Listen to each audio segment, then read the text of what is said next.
আজি বৰ পৰিতাপৰ কথা, দুখৰ বিষয় আৰু খুব এটা চিন্তনৰ কথা। এই ডুমডুমা তিনিচুকীয়া জিলাৰ ডুমডুমাৰ কাকজানৰ সুবৰত তাঁতীক আজি পৰিকল্পিতভাৱে হত্যা কৰা হৈছে। আজি বন বিভাগ আজি সুবৰত তাঁতীক পৰিকল্পিতভাৱে হত্যা কৰা হৈছে, গুলিয়াই হত্যা কৰা হৈছে। এইটো এটা মানৱ হত্যা কৰা হৈছে, হিউমেন ৰাইটছ ভায়োলেন্স কৰা হৈছে। আমি আদিবাসী ছাত্ৰ সন্থা তিনিচুকীয়া জিলা সমিতি আটছা আৰু আশা ডুমডুমা আঞ্চলিক সমিতিৰ তৰফৰ পৰা দাবী জনাইছোঁ, অতি শীঘ্ৰে ডুমডুমা প্ৰশাসন তথা তিনিচুকীয়া জিলা প্ৰশাসনে ডিএফক শীঘ্ৰে কৰায়ত্ব কৰিব লাগিব আৰু তেখেতৰ চাকৰি ডিএফৰ চাকৰি বৰখাস্ত কৰিব লাগিব আৰু মৃত্যুকৰ পৰিয়ালবৰ্গক উচিত ক্ষতিপূৰণ দিব লাগিব। লগতে এই মৃত্যুকৰ পৰিয়ালৰ এজন ব্যক্তিক অতি শীঘ্ৰে চৰকাৰী চাকৰি দিব লাগিব।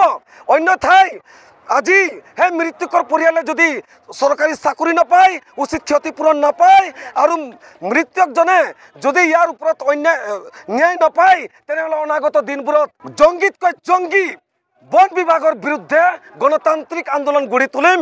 এই গণতান্ত্ৰিক আন্দোলনত যদি অপ্ৰীতিকৰ ঘটনা সংঘটিত হয়, তেনেহ'লে অসম চৰকাৰ, বন বিভাগ আৰু তিনিচুকীয়া জিলা প্ৰশাসন দায়বদ্ধ হ'ব। কালি ৰাতিপুৱা 7টামান বজাত দিন হাজিৰা কৰা আমাৰ 6 জনগোষ্ঠীয় লোক সুব্ৰত তাঁতীক দুপুল মৰাণ নামৰ ব্যক্তিজনে, তাৰ নাম দুৰ্ণকান্ত মৰাণ হয়, সেই ব্যক্তিজনে ঘৰৰ পৰা তেওঁলোকৰ ঘৰত কাম কৰাবৰ কাৰণে লৈ গ'ল আৰু চাউ খাব নিদিলে। 7মান বজাত লৈ গ'ল, চাউ খাব নিদিলে আৰু 10টামান বজাত তেওঁ ঘৰৰ মানুহক ফোন কৰিছে যে আপোনালোকৰ মানুহক গুলি লাগিছে। ক'ত গুলি লাগিছে?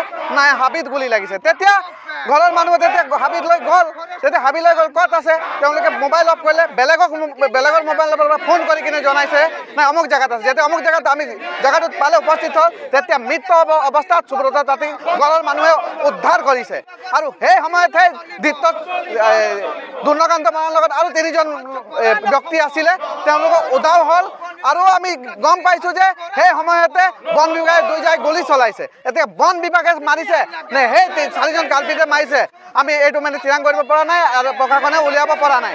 আৰু যদি সেই 4জন ব্যক্তিয়ে মৰা নাই, তেনেহ'লে তেওঁলোক উধাও হ'লে কি কাৰণে মোবাইল ছুইচ অফ কৰি আজি পৰ্যন্ত তেওঁলোকে পলায়ন কৰি আছে। গতিকে আমাৰ এটাই দাবী আছে, যিকেইজন ব্যক্তিয়ে সেই আমাৰ সুব্ৰত তাঁতী নামৰ ভাইটিক হত্যা কৰিছে, নিৰ্মমভাৱে গুলি মাৰি কিনে 5-6টামান গুলি মাৰি কিনে হত্যা কৰিছে, সেই ব্যক্তিক আজিৰ ভিতৰতে কৰাত কৰি ফাঁচি দিব লাগিব। অন্যথা অসম ছাত্ৰ সন্থাৰ ডুমডুমাৰ সমূহ বাগান আমি নিস্তব্ধ কৰি জোৰদাৰ আন্দোলন কাৰ্যসূচী আমি হাতত ল'বলৈ বাধ্য হ'ম।